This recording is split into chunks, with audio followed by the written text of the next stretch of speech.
Well, welcome to our session. I know it's a little bit late in the afternoon. We don't want to lull you to sleep with the sound of our serene voices, but we will try to keep it exciting, okay? My name is Sam, and I'm the creator of Last Life. My name is Steffano. I'm the founder and CEO of Mixamo. And I'm not sure what you guys thought you were going to get into when you came to this talk today, because the title is a little bit obtuse. But I should probably give you a little bit of background on who I am. So Last Life is a sci-fi noir adventure game, and I recently put it on Kickstarter, and it was successful. But I'm actually more curious to know who you guys are and why you came to the talk. So how many of you would self-identify as indie game developers? Awesome. And how many of you are considering or have considered doing a Kickstarter? Awesome. And have any of you heard of Last Life, ever? This is so cool. OK. All right.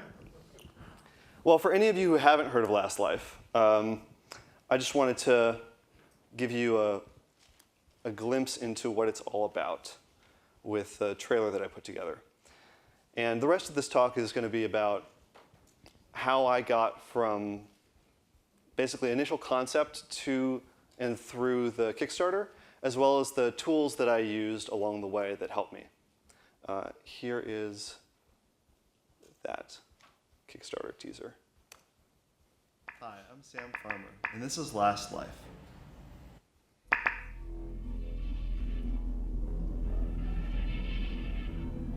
I remember scorching pain.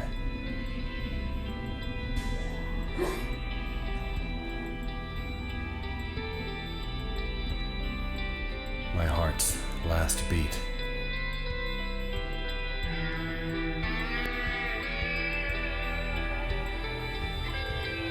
For what case had I been working?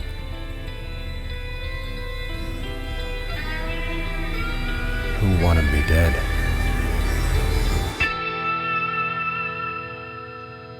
Immortality is overrated. I think that's the biggest screen that I've ever played that video on. OK, so the Kickstarter wrapped up in May. We raised over $100,000 in 29 days. And it was completely overwhelming. I was not prepared, even though I tried my hardest to be. The project is also being published by Double Fine, which I did not expect.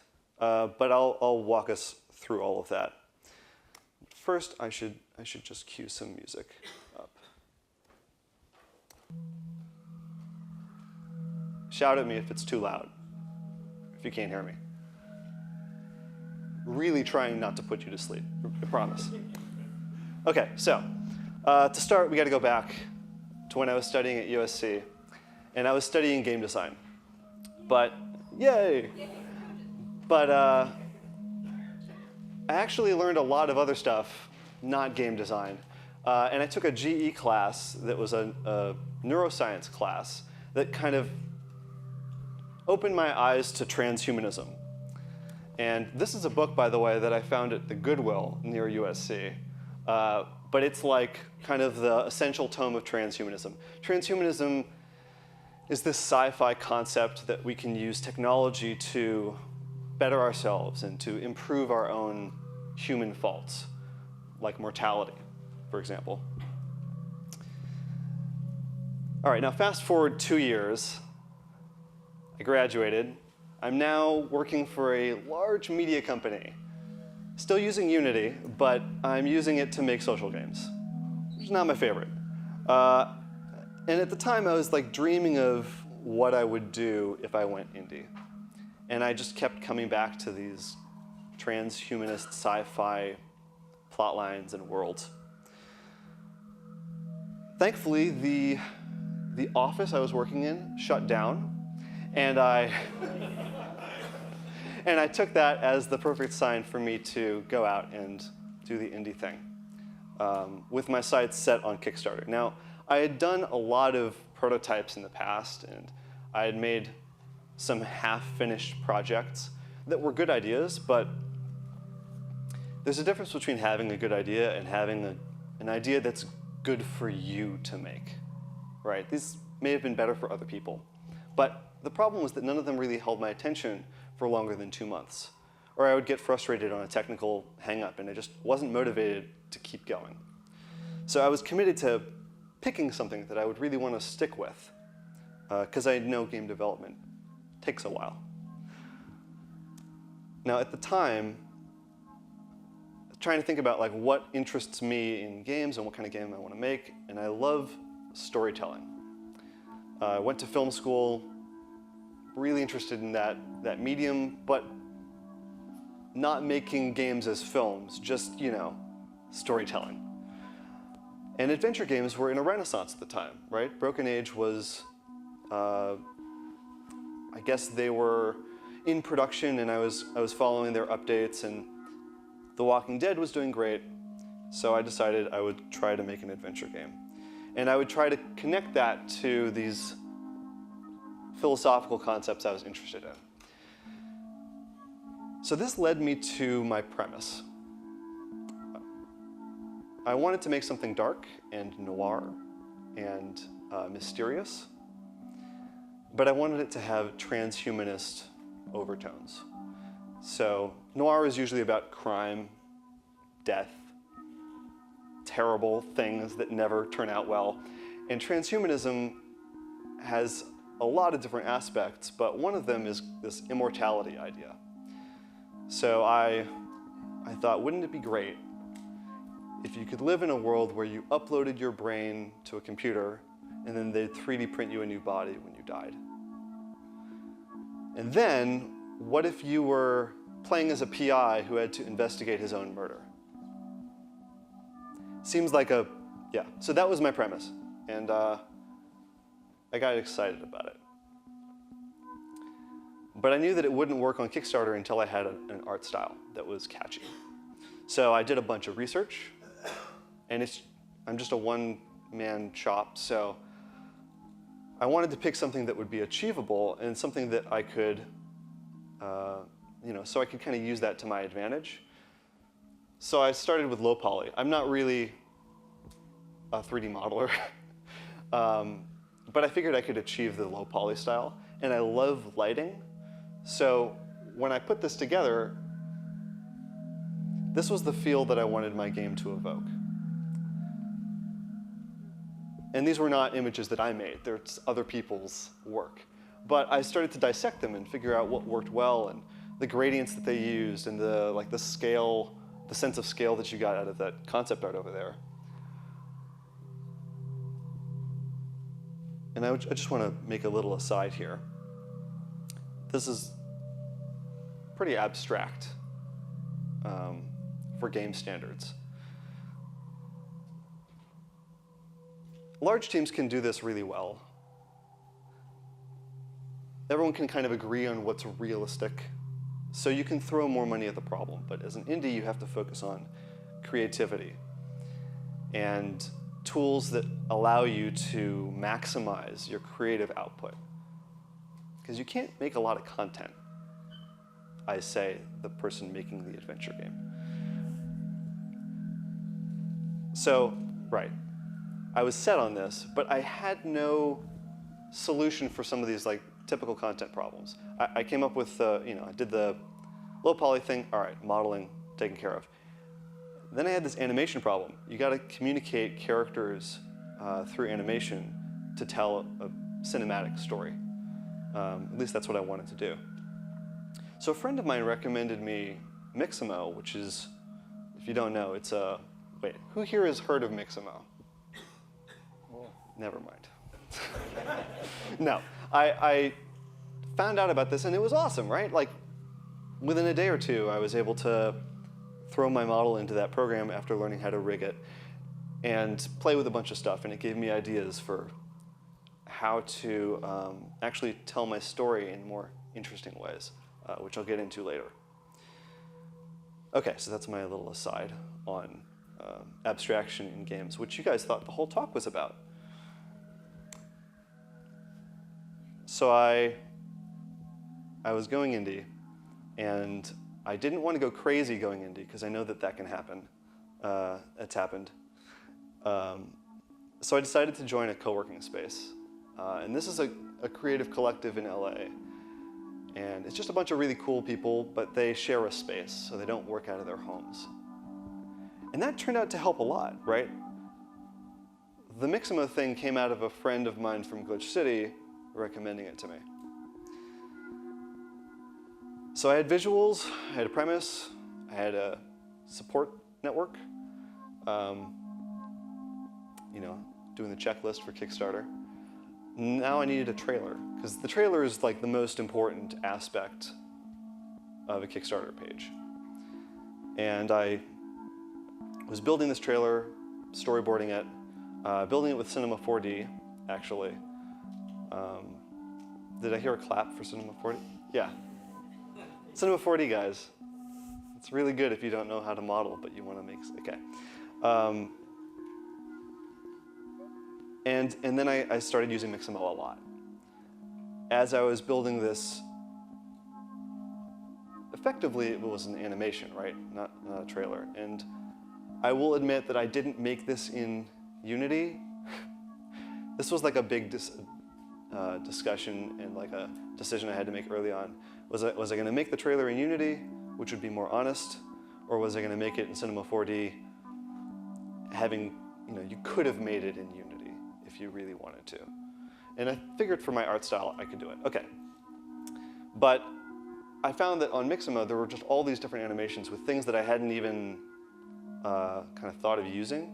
Like there's a belly dancer animation that's really good quality and doesn't appear in games that much, I'm pretty sure. But I liked it. And so there's this bar scene, and I figured, why not put some belly dancers in there? And they all use the same animation, but it still like is the thing that people remember about that scene. And I'll show it to you guys later. So now I had a trailer, which I spent 3 months on, and no game. And having come from a game design background, that was terrifying. I didn't know if I could make the thing that I was promising I could make. So for Kickstarter and just for my own sanity's sake, I decided to make a vertical slice. And it was really just to prove that I could do it, that it would be fun. And coincidentally, I used Unity because, of course, but there was a plugin that came out just at the same time called Adventure Creator on the Asset Store, which was like perfect because it meant that I got to spend more time prototyping and less time, coding. So I started, this is my process. The next few slides are my process. Started with brainstorming. I work with my writing partner, come up with the important plot points. Then I prototype the script in Twine. I just picked the quickest possible prototyping tool to see if the story resonated with people. And that lets you fix it really, really easily and kind of make big changes before you commit to stuff. Then you playtest the prototype, right? You guys know all about playtesting and iteration and stuff, right? Yes, okay, good. Because otherwise I would hammer it for 3 more slides. But at that stage, you're just playtesting for is the puzzle doable? Do people kind of comprehend what's happening in the story? Because this is a vertical slice, just 5 minutes, and my game is going to be an hour for the first episode. I had to kind of start right in the middle of the game, which is hard for a lot of games. But through prototyping it with Twine, I was able to come up with a solution that was, a middle ground where I could teach people. I didn't require a tutorial, but they could get into it. So then I threw it into Unity as fast as possible. And these are Mixamo prototype characters, by the way, just because I I didn't have character art at the time. I just had like an idea for what the art would be. I heard a yawn. That's not good. So then you playtest it again. And you playtest it for atmosphere and fun and cheekiness.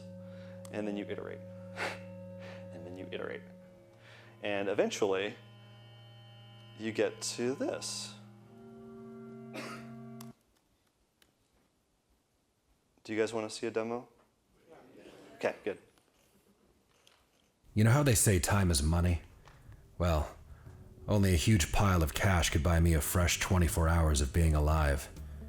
Misty Sheridan kept a large Bitcoin stash at the Vapor Lounge for emergencies, and she promised to meet me there before my time ran out. Can you guys see? No? Who can see? Raise their hand. Okay. Who can see this? Raise their hand. Okay, okay.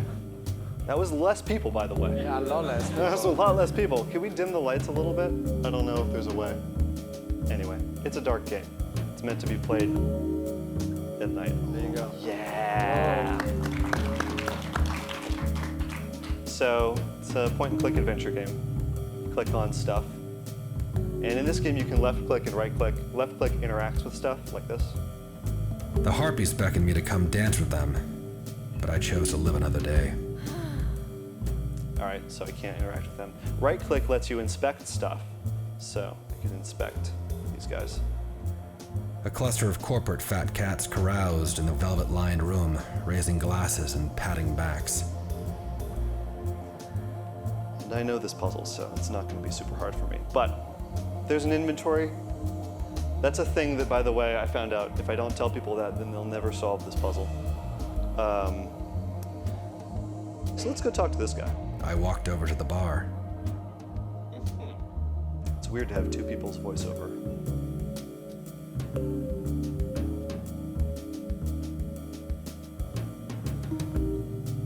The setup here is you're looking for Misty. She has a bunch of Bitcoin that you need for reasons that are beyond the scope of the talk.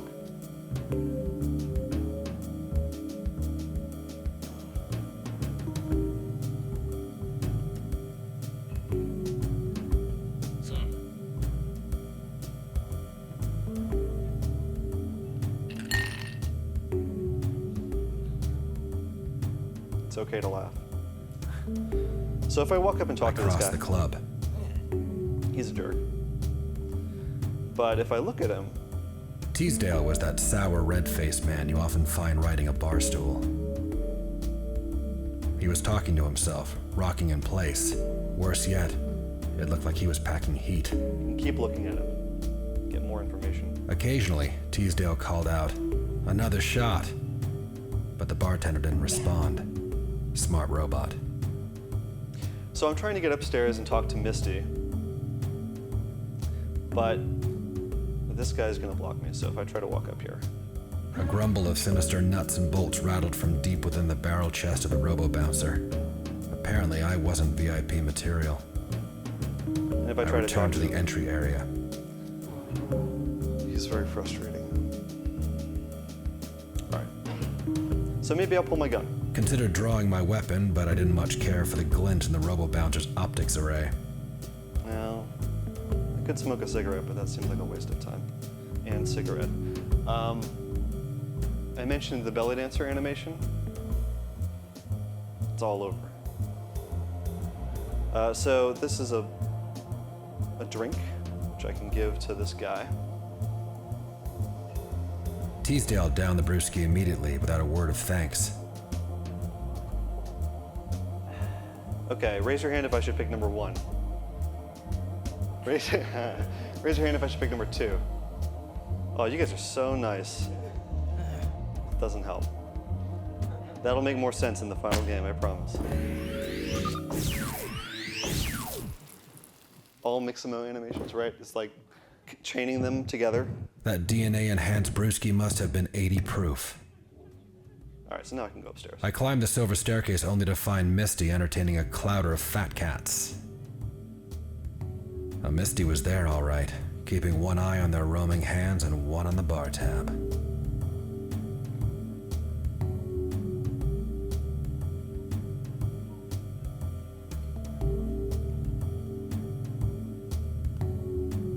All right, that was the vertical slice.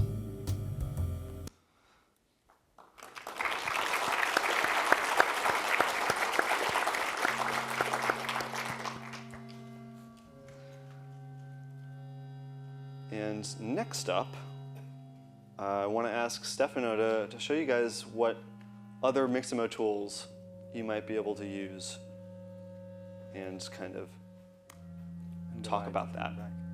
Yeah. Thank you, Sam. So I want to say first that we discovered about the Kickstarter quite randomly. I think Mike met you in Boston, and then we really like the fact that he was using Mixamo and the idea, and then I think the trailer was fantastic and very inspiring, and so we decided to help. You know, I'm waiting for the game to be ready. I'm one of the backers myself, and of course, as a company, I think Chantel blogged about it, and so we help. You know, we did our tiny bit of work to help the Kickstarter go successful. And so today, I just want to give you a very quick overview of other things that we have built to allow you guys to iterate and prototype stuff super fast. At the end, you know, we are basically serving mostly the Unity indie community. That's our biggest market, and we're always here to listen, you know, and try to build things that will allow you to take an idea and then convert it into something that people can play with. So that's kind of the rationale behind what we do, and we have built a lot of tech since last Unite. You guys may remember during the keynote. We announced, actually, Joachim Ante did a demo of Face Plus, our real-time facial animation with Battery Boy and so on. And so for this year, we have focused a lot on the modeling and texturing side of things as well. And so I'm going to do a quick end-to-end demo, and I'm going to show also how this plugs into Unity and also some features of Unity 5. They are a very good fit for that. So we constantly are in touch with the Mecanim folks that we really love. They're building something incredible, and so we always make sure that what we build and what they build really plays well together. So the title of the talk has Impressionism in there, and that was Sam's idea. I was like, okay, I guess I can't just show, you know, alpha with PBR shaders and that. So I kind of got stuck to creating something a little bit more cool. So here is an impressionistic painting, you may think, but actually the lady does move around and does stuff like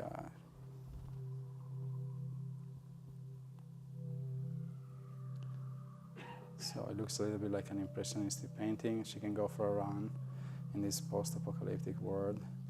Then we need to have her back and face the camera because I have to show you something really cool. There you go, she's back, the lady. So I'm gonna crank down a little bit the painterly effect, which I also love, otherwise we're not gonna see the face. Hello.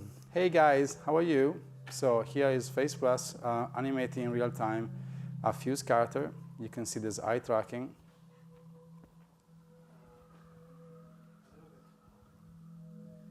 And we are tracking 3 axes of head rotation and a bunch of other stuff. And you know, she also can get really angry.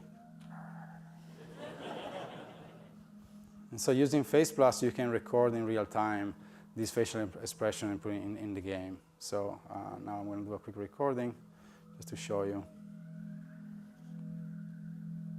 Hello.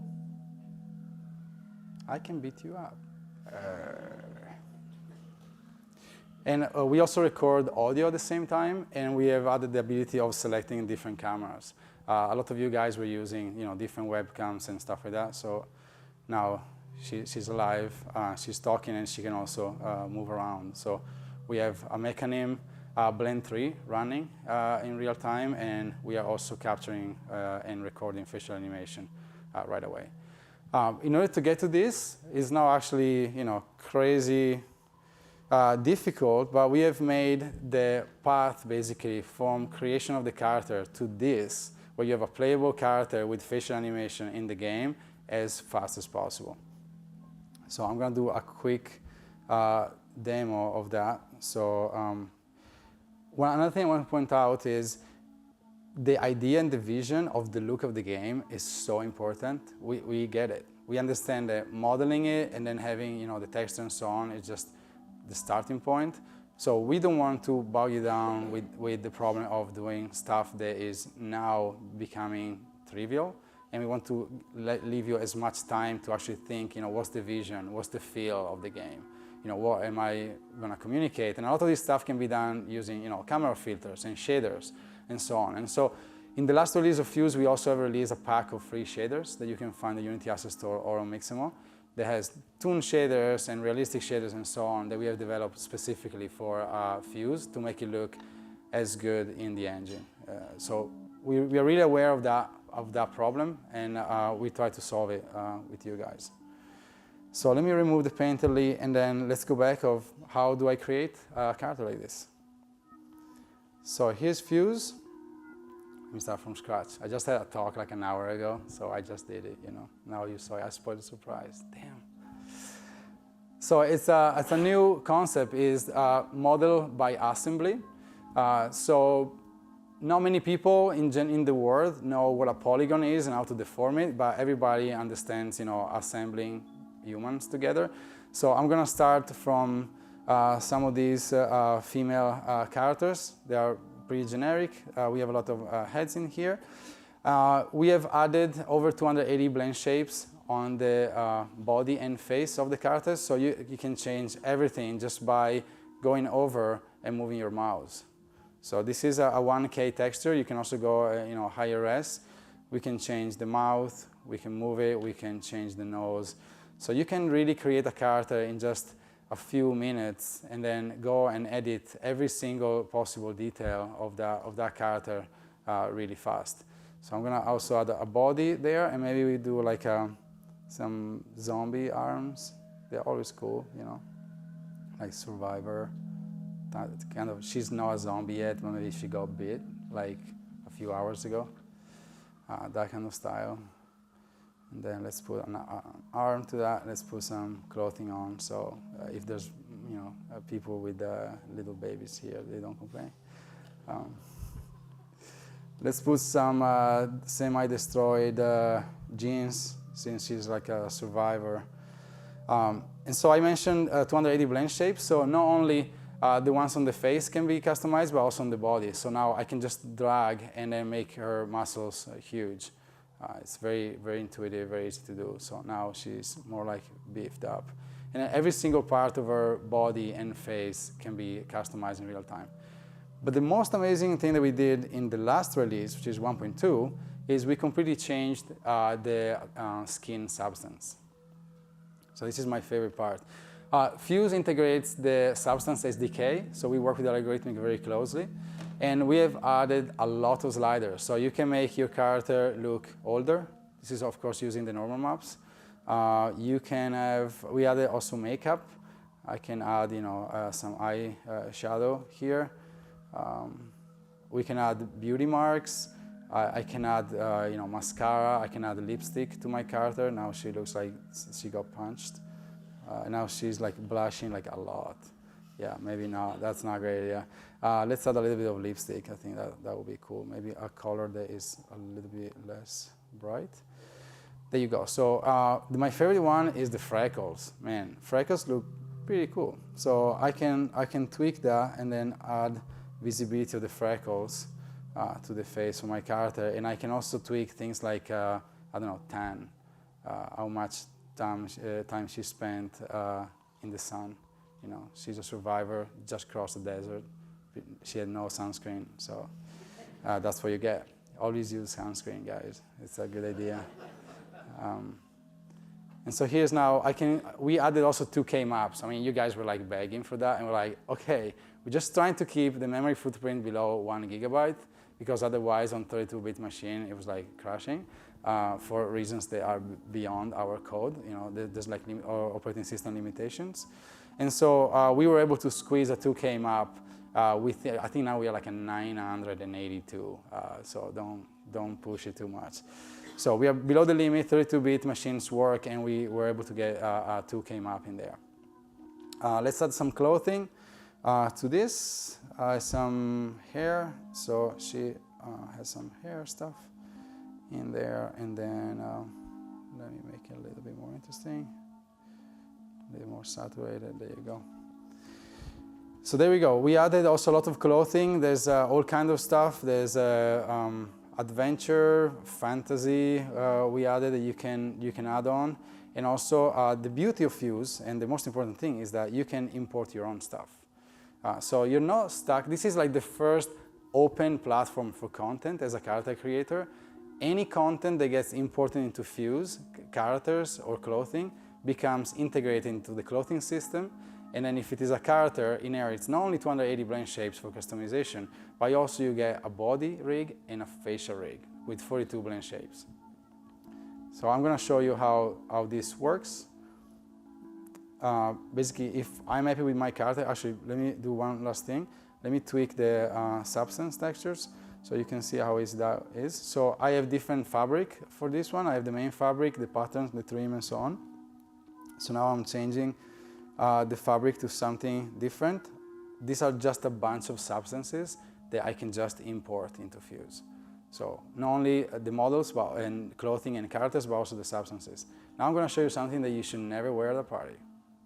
Like, just may look cool, it's not cool. So stick to like something more fashionable like this one. So, I don't know. Okay, so let's animate this. So let me get the map a little bit lower so we don't have to wait an hour for upload. Sorry, I don't know how fast the internet connection is going to be. So. And that actually points out a fantastic feature. So you can basically decide for each piece of clothing how high the resolution of the texture should be. So if you want to make a mobile game, you want to do 256, that's great. Otherwise, you can do 1K. So that's really great. And then you click Animate, one button, and then the whole model gets uploaded to Mixamo. Their magic will happen for about 40 seconds. And the character will spin around and get a full body rig and a facial rig. This facial rig has about 42 blend shapes. They are exactly the blend shapes. They are the standard that we work together with Mecanim guys for animating characters in Mecanim and also for animating characters in Face Plus. So it looks like it's really slow internet connection. So I don't know if it's going to be working out, but we'll see. Yes, we got it. So while this lady is spinning around and doing the process, I'm going to go back to Unity and show a couple of things that we will see in Unity 5. So now she's there, she's spinning around, machines are working and putting on all the blend shapes and so on. So we'll get back to her later. And so this is Unity 4. Now I'm going to switch to Unity 5. I don't know how many people they are doing that because, you know, for memory consumption, but this is our same scene now in Unity 5. So the two main features that they added to the animation, to Mecanim, they are really fantastic, are behavior can be now attached to a state machine, which is awesome. I will show you an example of that. And then the other one is the facial blend tree. So maybe I can start with that one. So these are two layers. This is my character, the same one that we saw with the impressionistic look. We have now an entry and an exit on every single state, and here I have facial animations. So if I double click on that, what I see is a blend tree. So I can move, I can play this scene, and then I can move those sliders around, and then you see the character make different funny faces. So there's basically one level of abstraction that was created so that you can group different blend shapes into one single behavior and then attach that to the character. So let me actually attach it because I think now it's not attached. And then this brings me to the other feature. So here I have an action. I can attach a behavior to an action. So the action now is a victory idol. So if I press play and I click on her, she's gonna do like, woohoo, I just won. And so it looks a little bit stiff, right? The face is not doing much, and facial is so important to convey emotion. So if I'm like, oh, I just won, but I look super sad, then it's not gonna work, right? So you can add a behavior to the action, and then this behavior can be create an expression. And so this specific one will make her look super happy. So you can attach a script like this.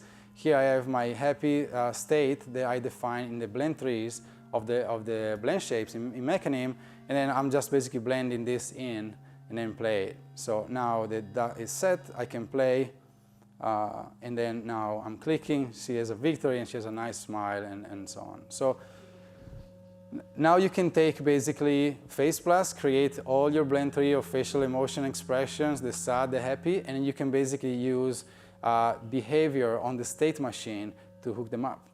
It's very easy. So every single animation usually conveys a state or a mood, a message, and so now it's like super easy to basically hook it up to the body behavior.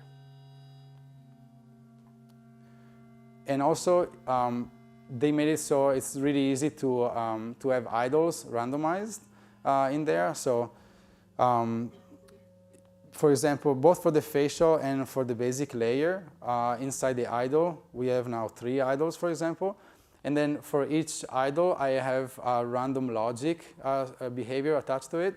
And what it does is, after the idol is played, it randomly picks another idol. So the way it works is you start in the entry point, you play an idol, you exit, and then on exit, it basically restarts playing another one. So you can basically, you don't have to write a bunch of code somewhere else that does all this. You're basically using Mecanim as a state machine. Even if it doesn't have animation, it will still have all these behaviors. So you can compartmentalize your game logic in different states, and then they can have substates, and then those can have behavior. So it's a kind of a different approach, but I think has a lot of potential to easily hooking up facial animation to also the body animation. Way.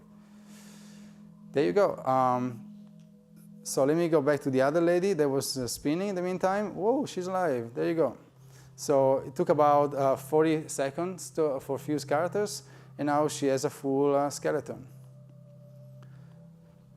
And so we added one feature that you guys asked for, which is the skeleton LOD, level of detail. So the full skeleton that you see now, we automatically detect how many fingers you have. But a lot of people requested basically lower number of bones for mobile and other limitations of game engines. So now we can go as low as 25 bones for your character. So depending basically how many fingers your character has, you go from 65 to 25. And then most important, there's this little thing that says facial blend shapes. So you can basically, let me put some more interesting animation so we can see also the skinning. You can, here by default is disabled, but if you want blend shapes, all you have to do is just click enabled, and then she will spin for 40 seconds, and we will also hook up all the blend shapes to her. So she's now a happy girl. She definitely did not use any sunscreen, we can tell that. And then she's now ready to be downloaded and brought into Unity, as we show you. We added one last thing to make it easy to hook it up, because a lot of people ask, so how do I design my blend shapes? How do they fit into Unity? And we had to write, long posts on the forums and tutorials. So now we made it a lot easier. So there's a very simple UI inside Face Plus that says configure fuse character. So all you have to do is drag your game object in there. You click configure, and it's hooked. That's it. Then you can perform in front of your camera.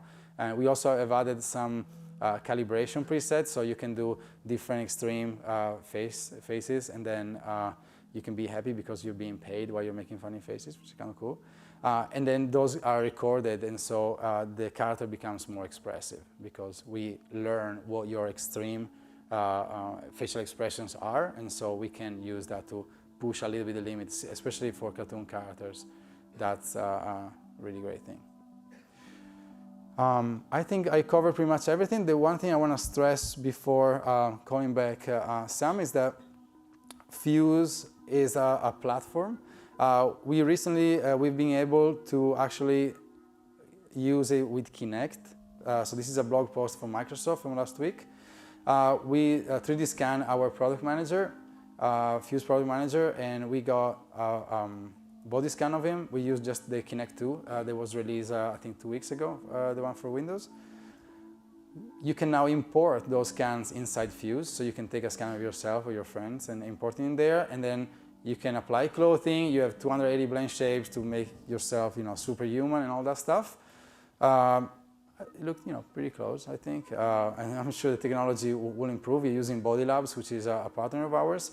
And then we were able to bring it all the way into Unity in a game. So this whole process took like 10 minutes. So it's pretty incredible. You can basically start with having yourself as the hero character of your game, if you like, and it doesn't take very much time.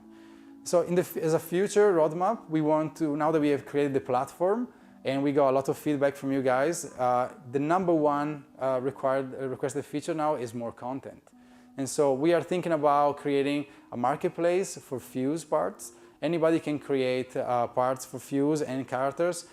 We have a content creator package that you guys can just download from the internet. And we'll show you how to create those pieces of clothing. We don't require any specific topology or any specific poly count. You can import anything. And we would like to hear from any of you that may be interested in creating content and potentially selling it. Reach out to us, and it's now a good time because we are thinking about putting together a marketplace so you can have more assets to use to do quick prototyping of your game. And I think that concludes my part. Sam, if you want to go back for the closing. Well, first of all, thank you. All right. So I do want to close, but I have to find a song first.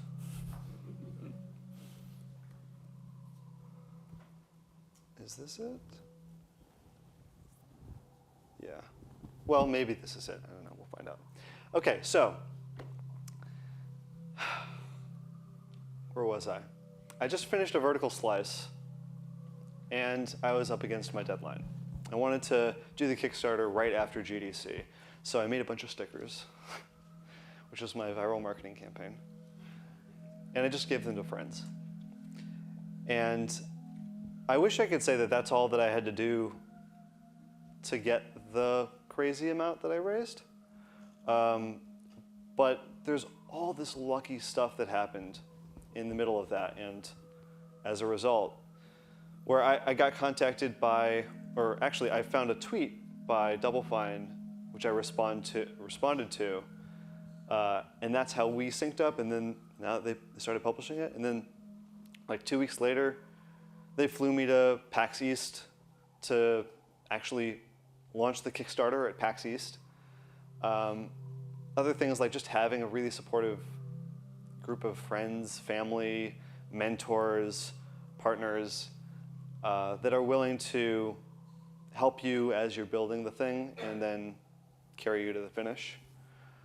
So I think it's preparation and luck, but equally important is the community that's with you and that supports you. And this could not. Music doesn't always work, but yeah, that's it.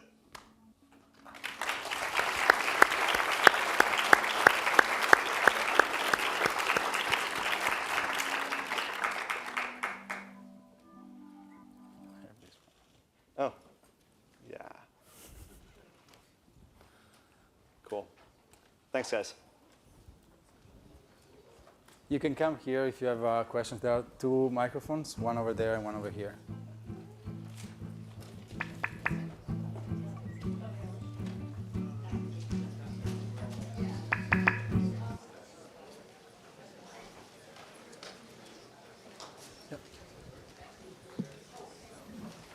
Did you use? Yeah, it should be on. Did you? Hello. No. Should be on. Oh wait. I don't know. I'll just ask you and you can repeat it. Yeah.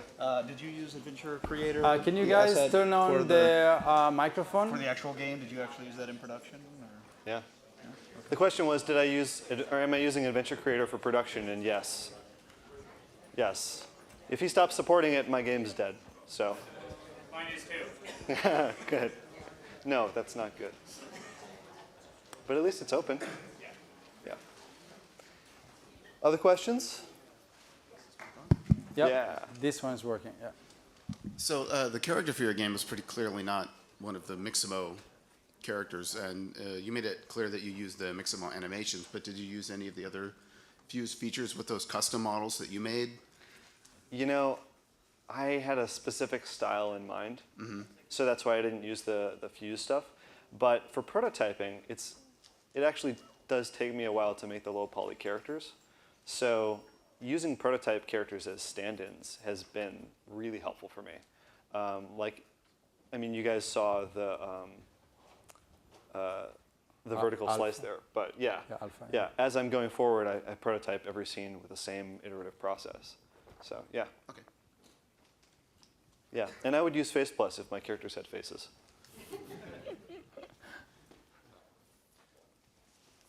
I was wondering if this will work. I mean, the Mixamo tools, the Fuse, works already, or if it will work for other kind of creators, let's say animals mostly, stuff like that, or if there are plans in the future for that.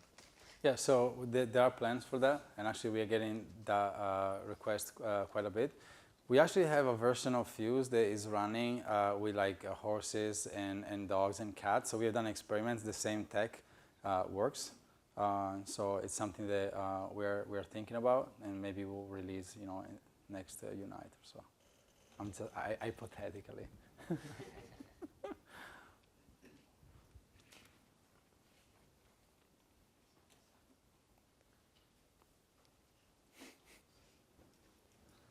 All right, thank you guys, and Cool. Yeah, enjoy your night.